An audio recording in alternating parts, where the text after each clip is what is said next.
Hello. Welcome Welcome, guys. Today we are at the St. Barbara Cemetery in Vester Park or off of Vester Park. You'll hear it's right next to the train station. And this is a special episode because it's the first one that we've ever done on the road. And many more to come. Yeah. But this is, you can hear the birds chirping above us. We're going to make our audio engineer crazy with the background noises, but we're doing the best we can. Yeah. And we're going to talk about death today, and we're going to do it obviously in a cemetery where it seems most adequate. And where we're going to do that, Mr. Demetrio? On a wonderful kills, Mr. Shayleth. Yes, we are. You want to press that button? I'm doing it right now.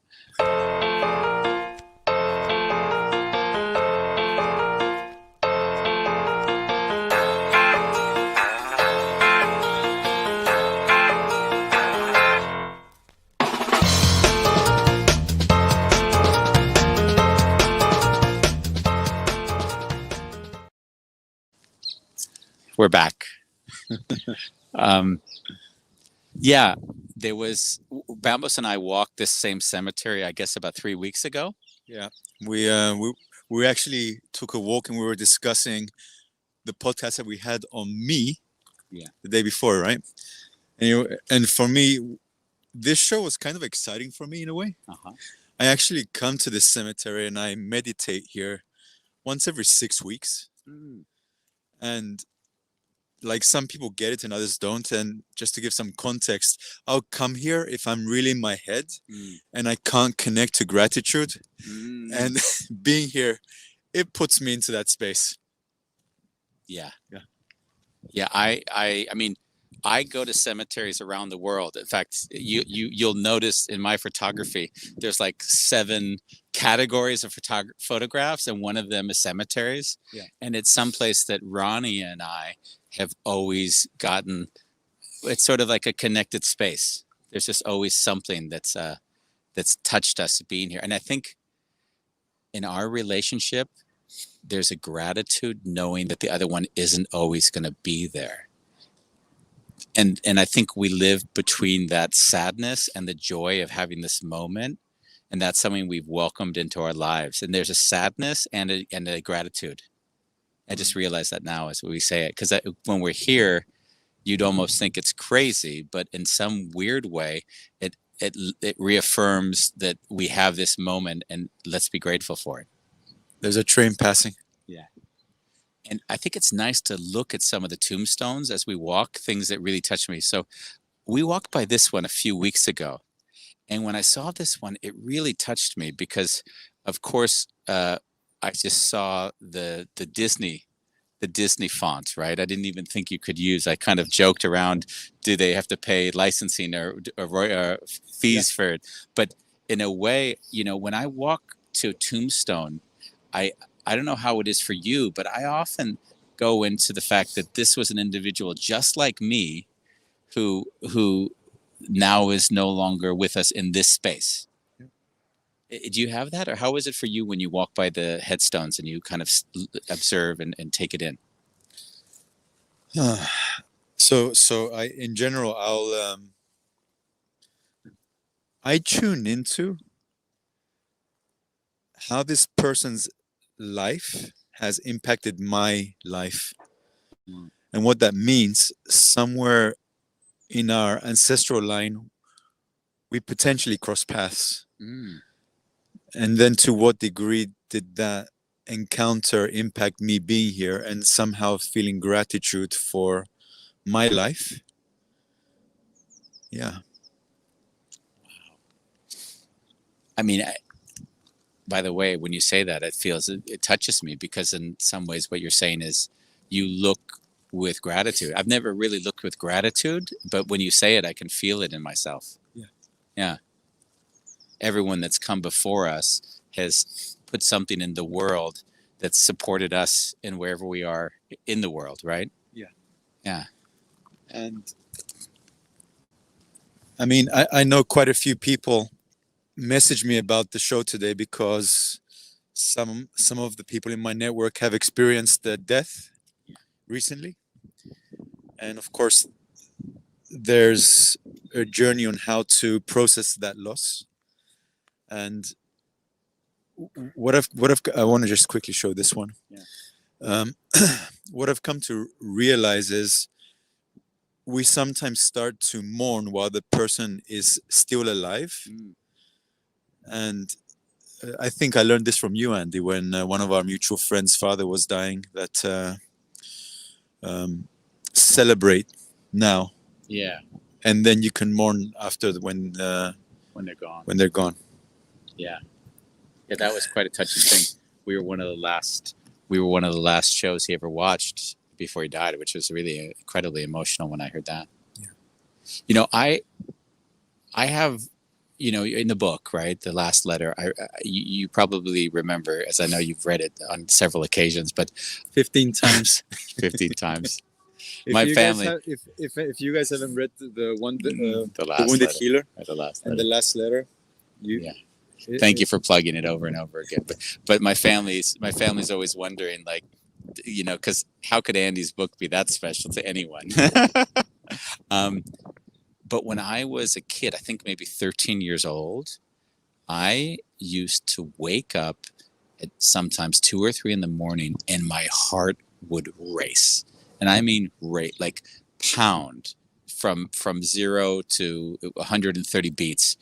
And I used to sit with this intense fear of death. And it was so intense, I never spoke about it to anyone. It was like, it was a secret I needed to keep because it was so scary that even talking about it was scary. Even letting someone know that I had the fear scared the hell out of me. And I think it's interesting because when we've had a lot of shows about neural pathways and how you associate, and I remember, like, kind of my association as a kid was, this is eternal non-existence. I kept hearing the same word, eternal non. I remember sitting in bed wherever I was, and there was one question I asked myself hundreds of times over. I said, is it more likely that there's a God, or is it more likely that this was a random chaotic thing that which just happened? And I remembered that I could never convince myself of the mystical idea of a God. And that was what I raced with as a kid. Like, always, I can't convince myself that there's this mystical moment where something magical appeared. And that was always very hard for me as a kid, just very hard. Yeah. The actual idea that we need to live in a certain way so we can go to heaven. Yeah. And that we're sinners while in this lifetime, and then when we die, we can go to heaven. So somehow there's a kind of paradox there in my head, because we kind of miss that this is already heaven. It could be, yeah. I've always thought that Jesus, when he talked about heaven, he was talking about heaven on earth. So it was almost like you might see him as a spiritual teacher that said, hey guys, this is the moment, find heaven on earth. And then somebody... Or heaven here. Yeah, that's what I mean. Heaven on earth is in your head. And then someone said, oh, we're going to make it this abstract place in the clouds, right? After the fact. I wonder if he had the chance, at least from the Christian, if he had a chance to see how his doctrine was absorbed and then interpreted, if he could associate it all with it today. But I guess the thing I guess I wanted to close with was that letting go of the identity, where I told you lately in my writings, I'm always talking about letting go, the attachment, letting go. And what I'm always feeling, and I'll say it a lot, is that I'm preparing to die. Because everything I let go of is another thing that allows that transition to feel like it's a welcomed place to move towards. And I know you and Ronnie go crazy because you're like, hey, don't die. But it's not about wanting to die. It's about being in a state of mind where whatever happens now, you're at peace with it. And it sounds weird, because why would you say die? But I think die because, in a weird way, that's what I associate with the greatest amount of peace, is the freedom to let go of whatever there is, including life. Yeah. I think, when was it? When was the last time we went to sauna together? Year and I don't know. Was it a year ago? It would have been at least a year ago because everything's closed in a year now. I remember I was in the sauna with Andy, and we did this ceremonial where we were in a hot room, and they heated up extra. And when I came out, I passed out. Oh, yeah. And I hit my head. Yeah. And when I came home that evening, I actually thought that was it for me. And I didn't have any energy in me to make effort to go to the hospital to see if I would get a concussion. Like, I couldn't find it in me to do that. Wow. Like, I felt like a wounded animal that just needed to go into a hole and end it. Wow. So I went to sleep, and I kept on dreaming that I was leaving my body. And when I woke up in the morning, I was like, oh, I'm alive. Wow. And I actually got up and I went for a swim. Oh. So that was really, but I also sent you an email, right? Yeah, you said I put it. I don't send you a message. I put it on a timer so it would be sent in the morning. And I'm like, what did I say? I think you said if I don't send you a text at 8, then please come by, something like that. Yeah. And then I forgot about it, and he called me. I'm always impressed with the different tombstones. Yeah. Like, some of these tombstones, you can tell that when a family has money, they really invest in something really grandiose. And when someone has lived a pretty basic life, they even have a tombstone like that. Yeah. Which is like a little reindeer. Or that might just be a placeholder for someone. No? It could be. Yeah. I went to the Forever Hollywood cemetery with Ronnie last month. Oh, when you were in the States. Yes, and it was a bit like a Disneyland for the famous people. So you go to the cemetery, but it feels like you should pay admission to see where some well-known people were buried. But I like that Bolalang, he says, dead people can't be held responsible for commercial agreements and copyrights.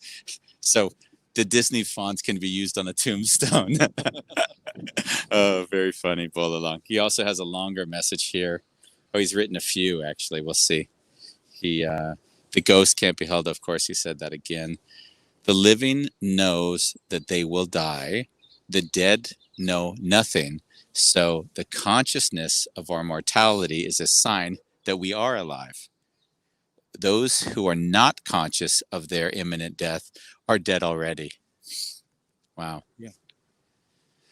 Wow, Bol. That's I'm always surprised by how much wisdom and insight Bolalang has. Yeah. And again, for some reason, when I come to a cemetery, I'm always drawn to the tombstones of children. Yeah. But somehow we haven't really seen, because normally families put the tombstones of the children over here to the left, by the way. I also kind of want to make sure that we avoid anyone else that might be here. Yeah.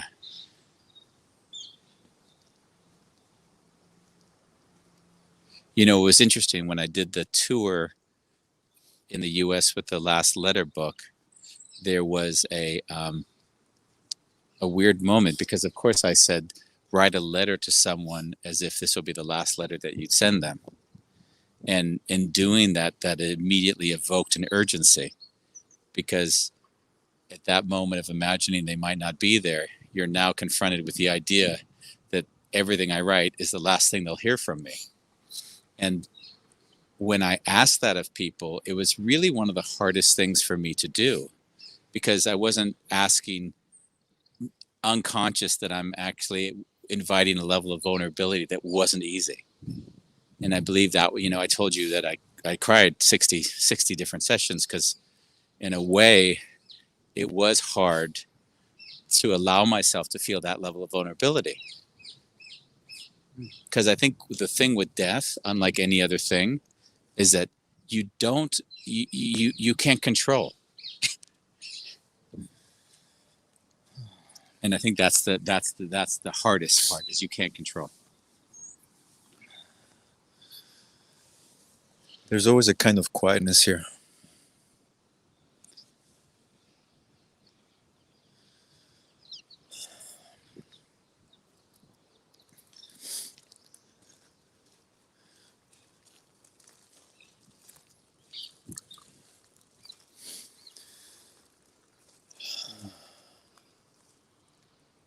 Yeah, as I'm hearing you speak, I realized I never really processed my father's death. Even though I found him, he left when I was 15, and I found him when I was 31, and then he died 2 months later. And even though I had like an hour with him, I never really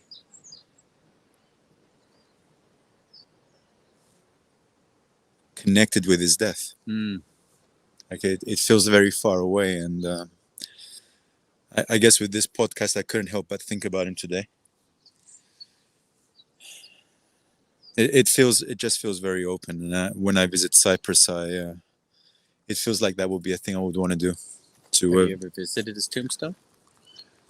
Actually, they buried him, and when I asked my aunt where it is, and then she also died, she said, "Oh, it's somewhere. You're gonna have to look." It's a Cyprus cemetery, so to the degree that it's organized, it's beyond me. Wow. You mentioned that people had asked you about the show or talked to you about the show. Yeah. This is the first show I had people call me ahead and say that they wanted to discuss things. And I had a really beautiful talk with someone that I hadn't spoken with in it would be 30 some odd years actually. So 30 years. They called because um, one of their relatives died, and they said to me that before they died, they felt as if they were leaving themselves open to having more communication with, they call it, with things that they wouldn't. I would say opening up themselves to being communicated with. That they'd never done it before, and he explained to me that in doing that, he started seeing and feeling as if he was being given clues, and basically he was told through his clues that he woke up and there was something that said Sunday and there was something that said tragic and all these things, and then on that Sunday, that was exactly when this relative died, and he said to me that he felt more at peace because he began to feel that there was something more than just this plane. And I think the one thing I've found is that a lot of times people, either through religion or other things, find the things that give them peace, right? The things that give them peace with death. Yeah. Yeah.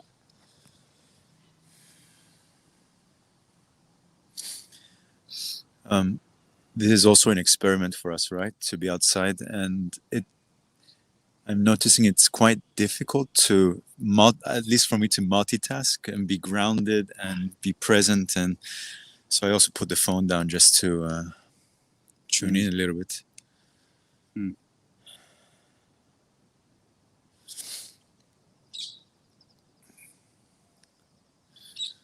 I mean, as I'm here, like a lot of the times you hear motivational speakers, if you wanna see where dreams haven't been accomplished, go to a graveyard. That's what they say? Well, those are not the words, but in a way, people live their life thinking about, I'll do it tomorrow, and tomorrow never comes. Yeah. But that actually wasn't the thing I wanted to share. It just popped up. Yeah. I think Andy, with the last letter, and even writing a letter to someone that has died, it really helps to put things in its place. Yeah.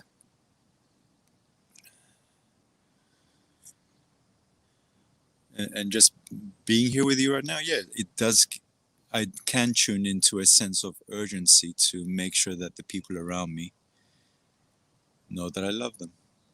Yeah.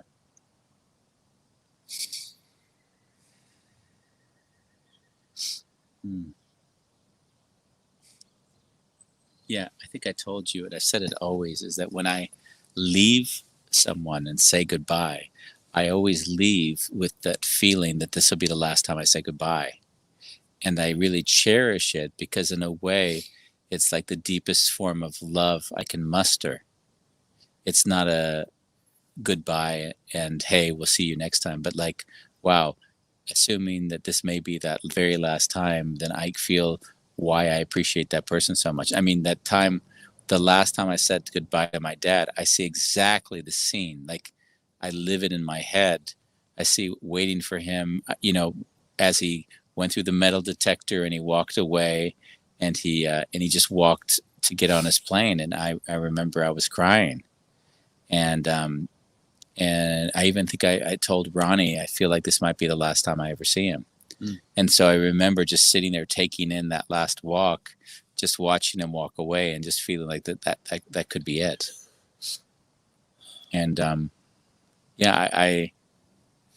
it could be, one might feel it to be intense. I just feel it to be the most grounded, centered, present energy. Yeah. Yeah. Well, I'm smiling because we spoke today on the phone. Yeah. And you were sharing about a mutual friend having called you back to share gratitude. Yeah. And that's exactly how I was feeling towards you. Mm-hmm. And I thought, I'm going to see you so I can tell you when we meet. Yeah. And actually, now that I'm hearing you speak, I'm like, oh, like there's always that arrogance that, oh, I'm going to see you. Yeah. But anything can happen. Yeah. And for those of you who don't know Andy's story also with his mama, and this is actually the story which compelled him to write the last letter. Andy was scared of death when he was, at what age were you? Was, from 13, I was very, very fearful. Yeah. And then you were in college, right? Yeah. You were in college. You did a little mini course on death, a side course. And when he was doing this course, he tuned in to the insight of everything he knows and loves will at some point die. And with that insight, he wrote his mother a letter and just sharing deep gratitude. I love you, like to the best of his ability, because back then he was still emotionally incapable. And I think the beauty of this story and the gift of it was his mother receives the letter. Back then there were no mobile phones, or they were, but not everyone had them. But he had an answering machine, so his mother calls him and leaves a message on the answering machine, just sharing, thank you, I received the letter and I love you. And 4 hours later, she was actually killed by a drunk driver. And actually, it's the first time I share the story in your presence. You're normally the one that shares it. How is it for you? When I hear other people share it, it always feels different because I get to feel it. I don't have to speak the words. Yeah. So in that respect, she receives a letter, she gets to feel his love, and then, and I'm so happy you didn't postpone it, that you just followed that impulse. Yeah. So I think if anything... well, I think that urgency is what... the urgency is what's always confused Ronnie.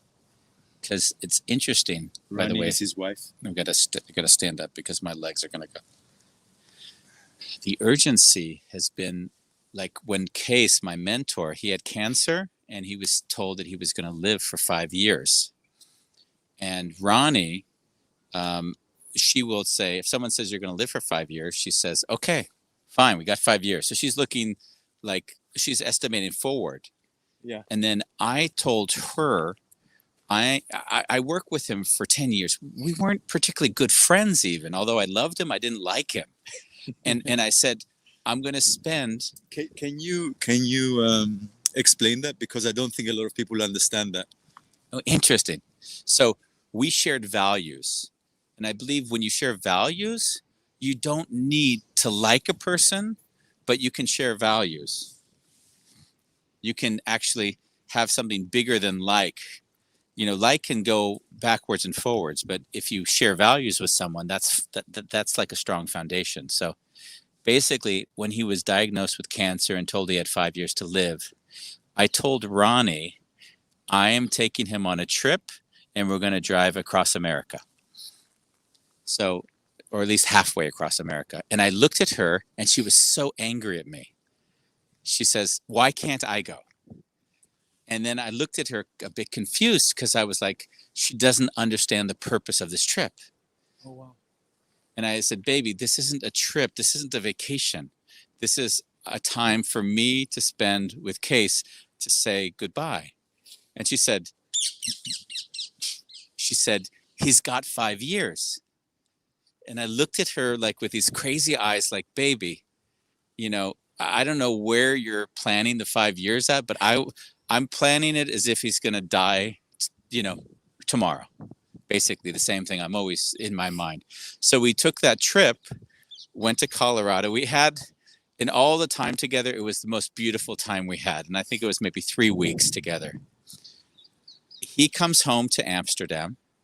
He basically leaves to go to Sweden, I guess 2 days later, and he dies basically 4 days after we return back from that trip. Yeah. And then Ronnie looks at me and says, how did you know? Like, as if I had a premonition, like with my mom, like, how did you know? And I said, I don't know, but I'm not going to pretend that it's going to be this long period and then not get the opportunity to take advantage of now. And that's just the theme of my life, is living with that urgency. It always has been. And I think not only think that was a reason why I did the tour of the U.S. is because I felt a lot of other people don't live with that urgency. So what if I could give an opportunity to feel what it feels like to live with that urgency? And death is like the great reminder. It's a great equalizer, right? The most powerful, the richest, we all die, right? So in some weird way, whatever our idea of control is in our head, it disappears in an instant once we say you've got a week to live. And I really do feel like that's a humility that once you allow it in, it may not feel good, but it drastically changes the decisions you make in life. Oh, definitely. Yeah. I also see, as I'm getting older, sweet 44, that my time and how I want to spend my time and the people I want to spend my time with, it's just shifting. And I do see that it is connected to, I'm 44, so how many years do I have left and how do I want to live them? So when I was in my 20s, there was this arrogance, life is forever. Yeah. Death would be the last thing I would be thinking about. So definitely, time is precious.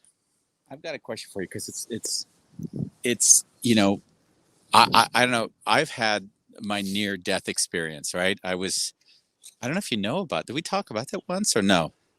I was in a Suzuki Samurai on Mulholland Drive, and basically the friend was driving and he went too fast and he drove off a cliff, and we went down 13 times in this car. Ba-bum, ba-bum, ba-bum, ba-bum. You counted? No, the police told us afterwards, because they did a whole police thing on it. And at the end of it, everything went in slow motion. Like I see it like I was sitting there, and basically everything felt like it was slowed down. And then we got down. I even remember the song. It was "The Land of Confusion" by Genesis. It's just the irony that I'm listening to "The Land of Confusion" as I'm rolling down the hill. But what I wanted to say was, when I came out of that experience, I felt so alive. So I also understood when people live with this, like on the edge of death, and then coming back and saying, okay, that they feel alive in there. I clearly understood it, but I also understood how dangerous that kind of need for the chemical excitement is as well. But you, I mean, you, everyone knows. I mean, you have tried to commit suicide many times. 5 times. And when you come to a place like this, and every time you try to commit suicide, and you're still around, like, it almost like you brought it into your life in ways I don't think anyone else I know has. So you must feel weird to still be around on one level. I mean, we always joke that I failed at it. Yeah. It's funny though, because I also drove a car off a cliff, but I didn't tumble 13 times. I landed in a tree, and I was listening to Hotel California. Yeah. And the fact that there was a tree and I landed in that cushion was insane. Yeah. But I also want to say that I didn't really process those moments because I was always under the influence of a drug or alcohol. Yeah. So the aliveness that you say you felt, yeah, I can't say I did because I was pretty much numbed out. Yeah. Like I knew I was hurting myself, but somehow I didn't have, my brain couldn't really make sense of it in a way of, oh wow, I'm alive, so let's make the most of it.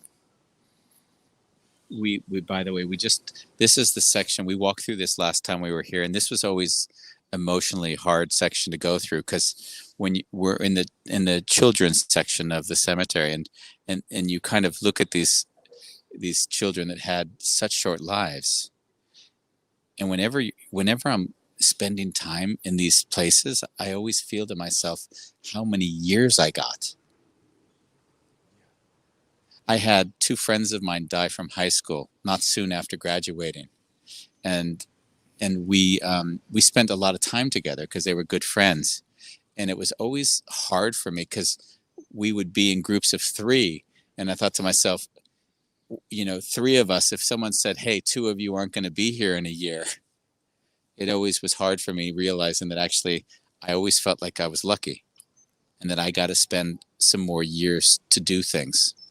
So when I see, pictures of these little kids that are no longer here, that have lived for, in this case, 5 days. 5 days. Yeah. Wow. It's just a painful reminder of like how fragile life is, and how I don't know, grateful that I've been able to have this much time here.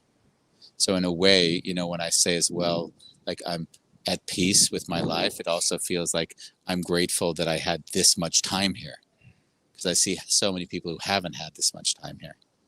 Especially kids. Yeah.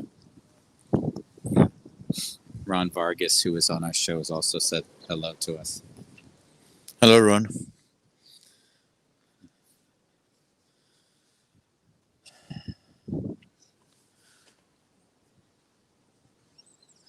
Like I didn't really know what to expect from this show. Like I did make a few videos say like, hey, we're going to talk about death. Yeah. And when I think of death and how our society processes it, is like, I know in some cultures, when people die, the corpse is in their presence, like, Yeah. and somehow here in the West, we put it away. Yeah. And then we see it, if we're lucky, Yeah. On the day of the burial, and it's kind of make-upped and dressed up in a way. And I always find that super, I have to say, makes me feel contracted. What? Oh, just the fact that we make up the body in a way so it looks good. Yeah. But I feel we are so far away from death, and I think that's why we also get shocked when someone dies, because it's not part of, we don't see it. And I know that you go for long walks right now and also a lot in nature. Mm. And I remember when I was in nature once, I was thinking, wow, if I really think about it, death is always happening. Yeah. Like all around us.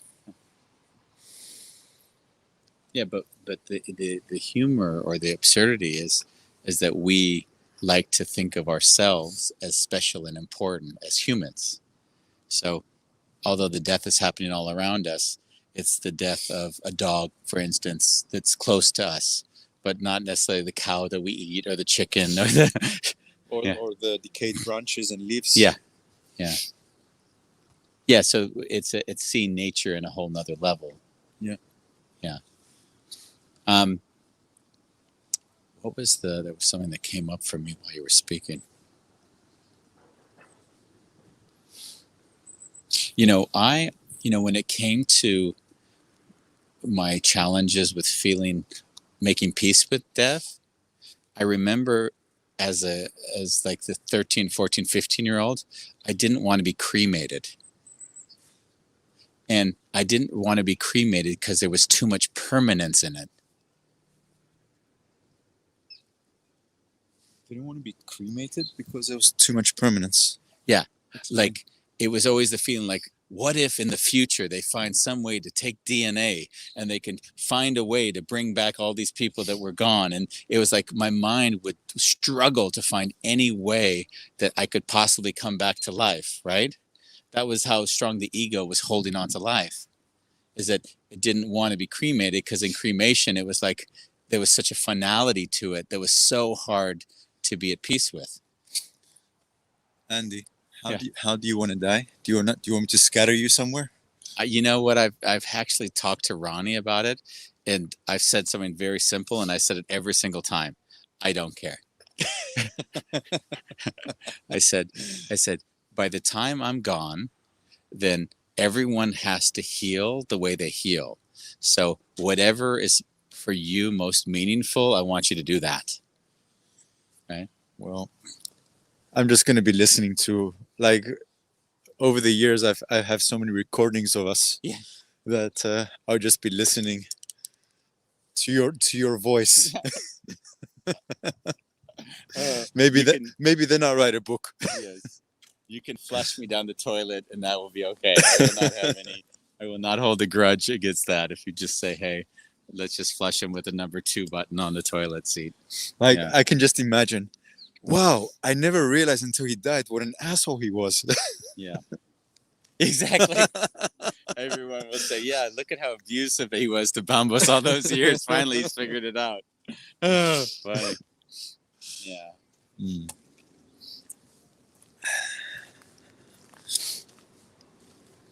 Something that I had some thoughts that came up. Obviously, we have a lot of people on this show which have strong thoughts around religion.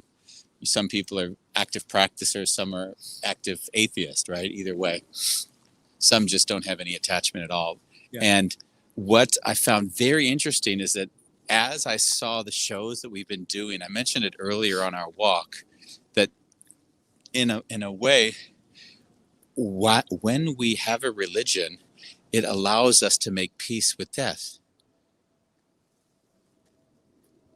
When we have a religion? Oh, yeah.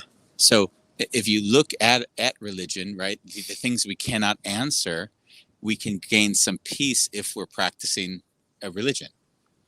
So in that way, going back to Neil Gagin, who does coherence therapy, what he'd say is, we found a way to take something stressful in our lives and we've given it a neural connection, which makes it that we have peace with it. Wow. So I found it fascinating that how one makes peace with it or not, right, is their journey in life. But I think the fact that we're not the first ones to have to deal with our mortality. So in some ways, everyone has thought, how do I make peace with this? And of course, religion has been one of those fundamental ways of doing it. Yeah. Yeah. These are some of the more. I mean, this one's really huge. Yeah, exactly.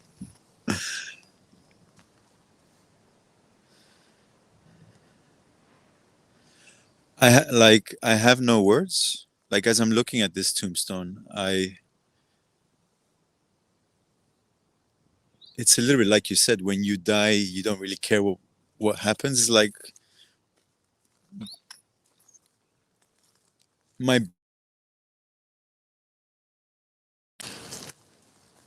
when a tombstone is so big and takes so much space, it's a little bit grandiose. Are we still here? I believe we're still here.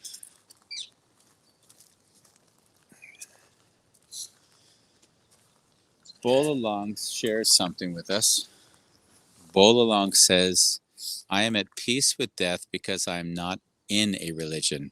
When I was a Christian, I was held in ransom by hopes of life after death. Wow. Wow. I think in some ways, um, if we say life is suffering, there's a lot of in religion that says, hey, you suffer for the eternal heaven of tomorrow.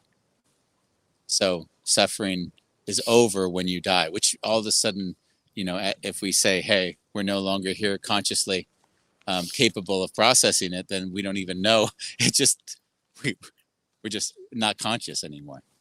So there is no pain because we're not conscious. But the promise is something different, of course. The promise is that there will be eternal salvation.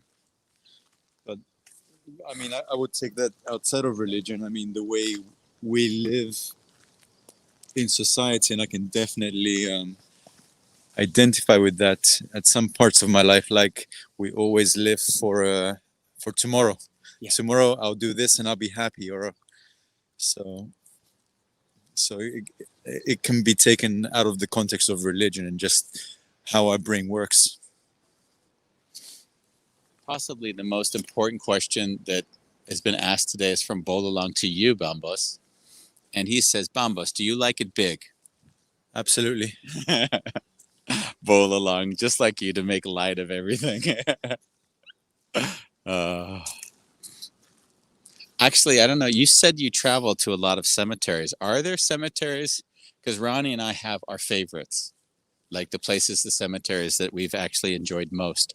Are there cemeteries you go to that you'd say they kind of connect you, or they're fascinating, or things that actually make you interesting? Well, there's two. Oh yeah. One of them, well, they're both in Cyprus.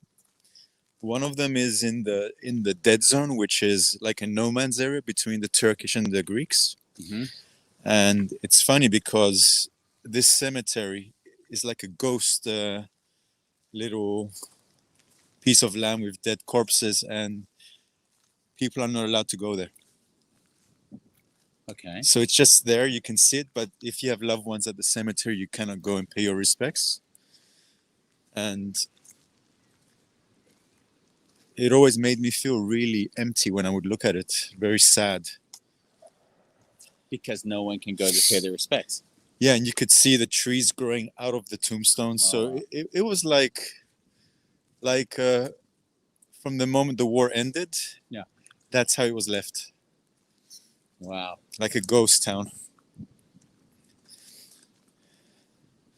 And there was one close to where I lived, and that also, like, my grandfather was also buried there. And like we're walking here in Holland, and it looks very organized, but that specific cemetery, the tombstones were just everywhere. You had to walk really around like in a maze. So, and I can't deny, I think I'm just homesick. Yeah.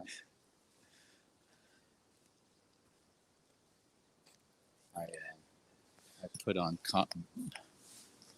I pressed the button, and then all of a sudden, I've got Bolalong's comment on there. So, I got to take that off. See if that works.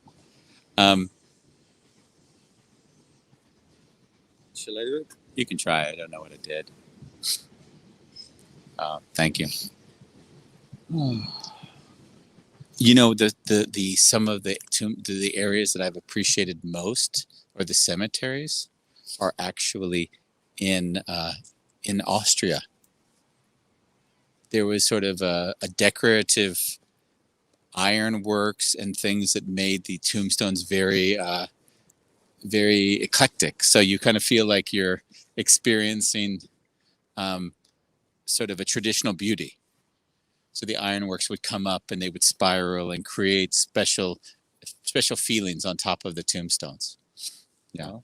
And this is like a signature in Austria, or is it? I think there was an old tradition. I don't think it's done that way today. And there was something when I went to this Forever Hollywood cemetery, which I found really beautiful, which I'd never seen before. And what they did was they had glass cabinets where they had photos and then little trinkets of what were special and important to those people. So instead of here, when you see, you're looking and you'll see maybe little signs of a picture, or there'll be a little rock, or maybe a dog if they like dogs. There, it's a glass vitrine, which is a testament to their lives. Wow. So I really found that beautiful, because in a way, when I went to that cemetery, I was looking in the vitrine and I felt like I was feeling each of those people and who they were and what was important to them. Wow, that's beautiful. Yeah, that I really loved, and I'd never seen that before. It was, and there was even what I thought was special about it was that they had the glass cabinets. You could go in and you could add stuff or take stuff away.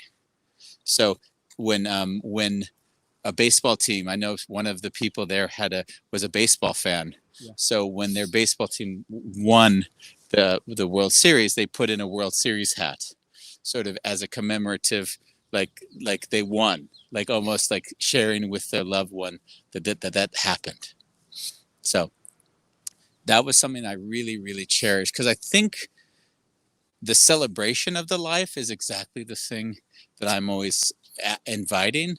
Because if you look at life, like, who wants to commiserate the loss of it? You'd rather want to celebrate what was the like if I could say what my vision was. So just in case, I'll use this moment as my testament of what I want. I'd like there to be a big party. That was what I'd like. So if I can say what I'd want, then that's what I'd want. Is I want a big party. Yes. I'm going to organize it. Great.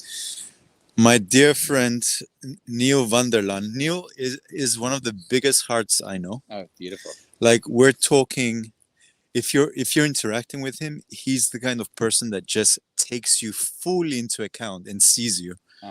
It's just beautiful to be with him. Like, I don't have to think about what I'm going to say. He's like, oh, he already gets it. Yeah. Neil says, atheist myself, but I'd like to hear your opinions on the fact that some parts of the human brain actually deal with religion, showing that it's embroidered in human nature, especially with death in mind. Interesting. I think we touched on that already a bit. Yeah, I think you're going to have to rewatch the show, Neil. But we can at least,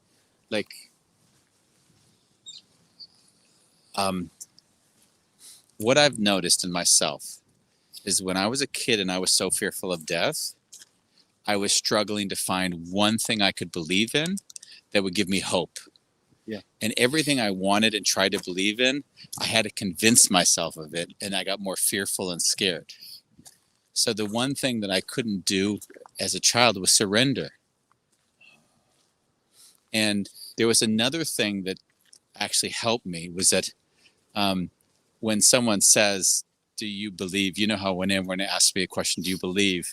Before they No. before they continue the sentence, I just say no. So, do I believe there's an afterlife? No. Do I believe there's not an afterlife? No. So the whole thing is, I don't know, and I don't pretend to know. And what I've allowed myself to do is sit with that uncertainty and allow it to become okay. And I've found that being okay with it doesn't mean I have to diminish anybody else, their beliefs, their religions. I can be present with them in love, compassion, understanding, and I can hold space within myself to deal with that ambiguity. Yeah, like, when I hear you speak, that really resonates. Let's take a right here, because I know the cemetery is going to close in 10 minutes. It feels like you live the principles of religion, which is love as a basis. Yeah. full acceptance, and like and but you don't hold it as a mind construct. I try not to either. And as I hear you speak, there's even this when you say surrender, it's like being at peace with not knowing. And that took me years to do. Yeah. Like in my mind, I was raised as a Greek Orthodox Christian, and it was always very challenging for me to. I have to go to church. Sometimes there'll be beatings if I didn't want to go to church, and I never really enjoyed it. Now when I go back and I might visit the church just because I can see the beauty in the religion itself. But I do hold this a similar viewpoint as you, as if I close my eyes, I can feel the vastness and the insignificance of me, and yet I feel held. Yeah. I feel held. And I also don't know if that's a recent development of age. Yeah. That's the one thing you can't be sure of is age. I know that my relationship with death has changed every generation. I know in my 30s, when I was really stuck on being successful and making money, and like I was so scared of death then that I would occupy myself every single day. Every day had something on the calendar. I couldn't be alone. The silence in my mind was too much. So it was then in my 40s when I just said, I just don't even want anyone around, like quiet was more important to me. And it always felt like that quiet was very much welcoming the state of just not being. Where before I needed to be, I needed to show that I was alive. I had things I needed to do. There were a lot of those feelings in my 30s. So I certainly see that in time, my relationship with death changed a lot. Yeah. I guess you could feel the same because, you having had the 5 suicide attempts, right? Yeah. Like at some point, like how would you say now your relationship with death is compared to those other times when you had, kind of a more suicidal nature? Well, I almost got hit by I almost get hit by a car 6 weeks ago, if I'm not mistaken. And I remember coming home and I wrote some letters. Oh yeah. Like it's like I always see if something like that happens, even if I survived, it's like, oh, it's an opportunity for me to express love. And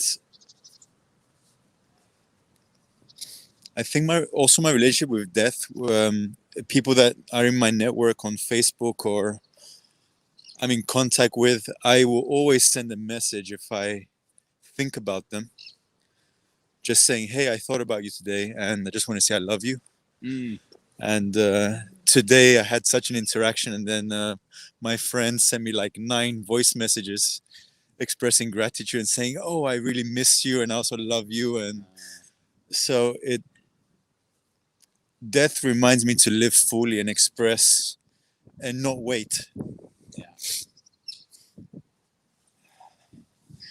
So we're leaving St. Barbara's. Cemetery, 1893, it says. Yeah. And they even have cameras, guys, so don't jump the fence at night. Yeah. We were lucky that we didn't run into anyone while we were here.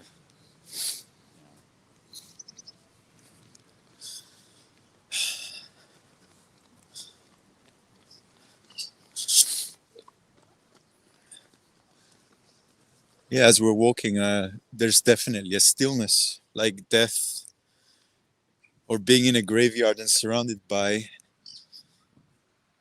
people who have walked on this earth. It just brings me into contemplation.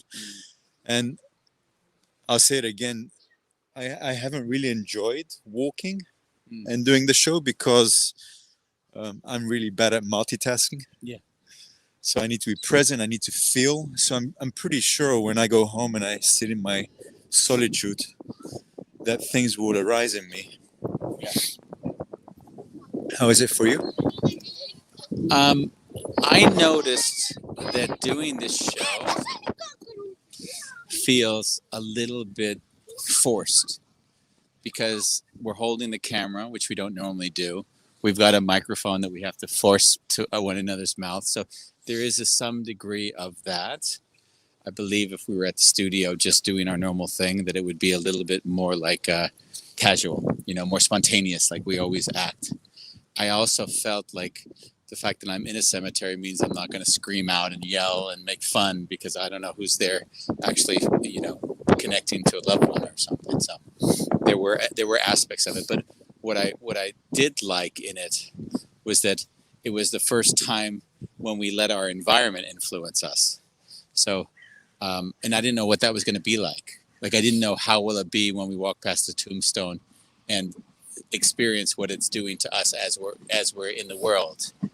It's always been my dream to have more shows on the road like this where we interview people and we interact with people, but that would be after COVID. Well, I think the minimum we could do is have a videographer next time. Oh. And have microphones pinned to our jackets. Uh-huh. And do it that way. Maybe we could also ask my dear friend Yasmine to be our camera woman. Yes. Yeah.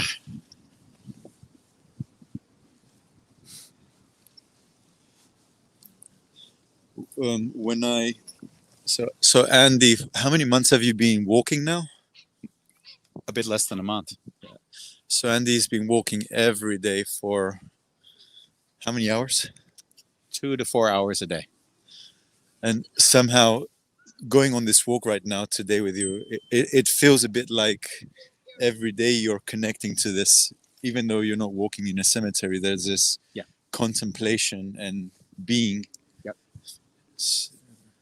You see, the photos that I'm taking, they feel like a meditation. Because when I'm looking at the world through the lens, when I'm walking, the lens is what is a moment that I capture. It's not how do I take a beautiful photograph that I don't know if you find them beautiful. That doesn't really interest me. It's like what captures the essence of this moment, and that gives me joy. So even walking is a meditation for me now. Yeah, and walking not only when it's nice. And as that goes, it would be nice to share a week or less than a week from today. I will be doing the trip along the west coast of the Netherlands. So the place called Hoek van Holland. And I'm going to walk 140 kilometers north to Den Helder. And that will be a 7-day trip. I don't know if you're joining me on any of those days, and that's regardless of the weather. I'll have a backpack. A lot of that coast has nothing. So it will be barren just walking from location to location. I think I've got Dutch people saying, why would you do this? And I would say, why not? Yeah. I think that was the answer I gave. It was when they said, why do you climb Mount Everest? Because it's there. That's been my answer. So yeah, that trip, and I will be sharing day to day the journey, and we'll be doing the show even while I'm on the road. So we'll have to see the Wi-Fi, make sure that there's connection that works. But if it's not, Bambos, you can do the show on your own. No. Like, if anything, we've concluded that the magic of the show is when we do it together. And I had a discovery today. Yeah, what's that? When we first started The Wonderful Chaos, I always wanted to have an emotional connection with the person that was on the show. Oh, yeah. And this morning I was talking to my business coach, and he asked me about my business and what drives me. And I said I invite people into connection. And then I realized doing the show during COVID in the beginning, where I was doing the social distancing, like I'm there for an hour. I wanted to connect. Yeah. And I never really saw it in that light. Yeah. I mean, now I'm pretty surrendered to. I don't need anything from the person that we have on the show, but Yeah. that was really a thing. It was, and the guests, some of the guests felt it, right? And I even had a guest call me and say, "I feel bad, I couldn't give Bambos what he wanted." Like they said that on some occasions, yeah. Did you give him a guilt trip? No, of course not. Of course not. By the way, we're coming up to our hour. We have a few comments that would maybe be nice to. Bolalong, of course, says most of my family doesn't have tombstones. Tombstones are not important to us. Yeah, that's an interesting thing, isn't it? Because every culture has a permanence or non-permanence. The echo of this doesn't do well. Andy, Bo, it's time you should get the camera crew to accompany when you're doing shows out of the studio. Okay, Bolalong, we will do that next time. And then Bolong says, West Coast on the Northern Hemisphere are good looking at the East Coast of the Southern Hemisphere. What does that mean? I don't know. Bolong. We'll cancel that out of the of our what do you call it? Of the edited version of this. So that's it for us today. Thank you, everyone. Yeah. When is our show with your most embarrassing moments? I'm not exactly sure, but we'll have to. We are looking forward to having you join us for that show, and we will let you know. Yeah. I believe that we no longer have our outro, but we can try. I think we deleted our goodbye message. Oh, really? Oh no, we have it here. Okay. Okay. So we're gonna see you guys tomorrow with much more fun. More fun. Love you. Love We'll you. See you on a wonderful Chaos.